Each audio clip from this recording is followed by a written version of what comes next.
here on behalf of the president, who has from his first day in office operated on a few core principles at the baseline, pure, unadulterated common sense. First, that a leader's primary duty is to put America and Americans first.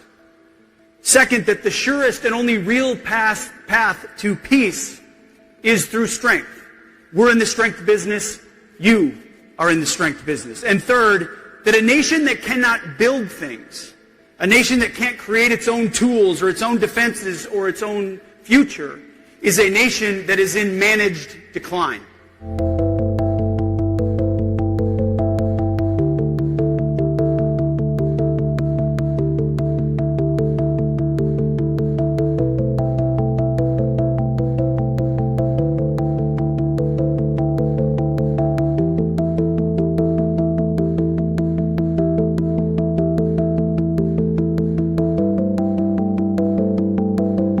President Donald J. Trump looked at that managed decline, a decline that had been accepted by elites in both parties, and he rejected it.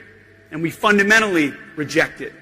And in doing so, he has unleashed a great American revival, a reawakening of our industrial spirit and our national confidence, a new golden age for America that you are all a part of building.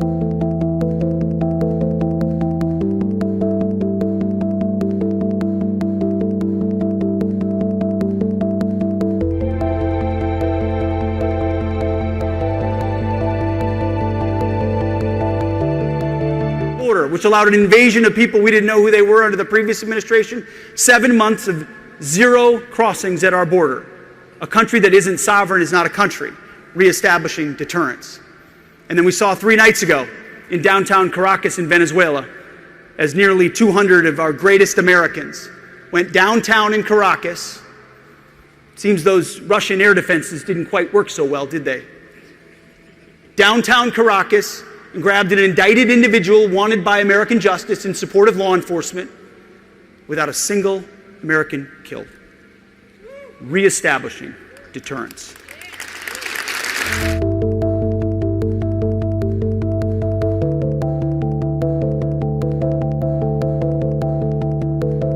Nicolas Maduro got to meet some great Americans wearing night vision goggles 3 nights ago. He didn't know they were coming until 3 minutes before they arrived. In fact, his wife said, I think I hear aircraft outside. They didn't know. You know why? Because every single part of that chain did their job. And they did it flawlessly.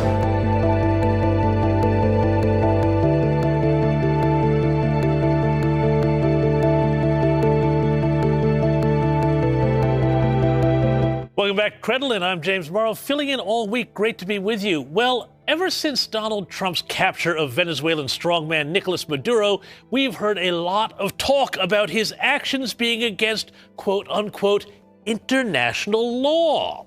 With the likes of, say, celebrity barrister and darling of the tote bag set Jeffrey Robertson saying in the Sydney Morning Herald that, oh no, the arrest violates all the norms that keep our world so peaceful.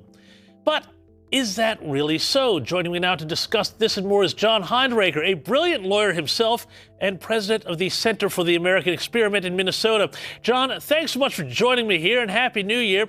You've noted on your brilliant Powerline blog that Democrats have all adopted the same script about the seizure of Maduro being, quote, unlawful and unwise. But John, tell me about this international law argument that they're running.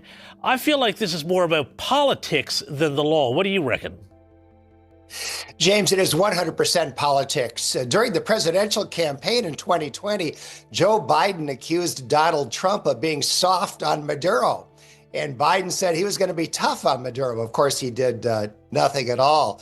The Democratic position on the use of military force depends entirely on who is in the White House. The overnight raid to pick up Nicolas Maduro was nothing compared to the bombing of Libya, which led to the overthrow and death of Muammar Gaddafi, which the Obama administration carried out. But nearly all the Democrats were fine with that. So it really is a political question of who is in the White House when it comes to approving of the use of force. And John, I wanted to also just interrogate this point about international law a bit more as well, because there's this idea that, somehow this is a violation of norms, states shouldn't invade other states, but the Trump administration, they have a case. They say that this was really a criminal indictment. That's why we saw Maduro frog marched by guys with DEA badges on their arms into the courthouse earlier today.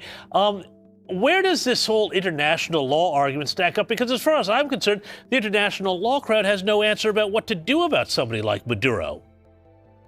Well, James, that's right. I mean, arguably, there's really no such thing as international law because there's no one there to enforce it. And there certainly is no principle of international law that says that a narco-terrorist dictator is immune from any accountability as long as he stays in the country that he runs and among the people that he terrorizes. And Nicolas Maduro was indicted in the United States and has now been arrested and has been brought to the U.S. to stand trial. That is a legal proceeding.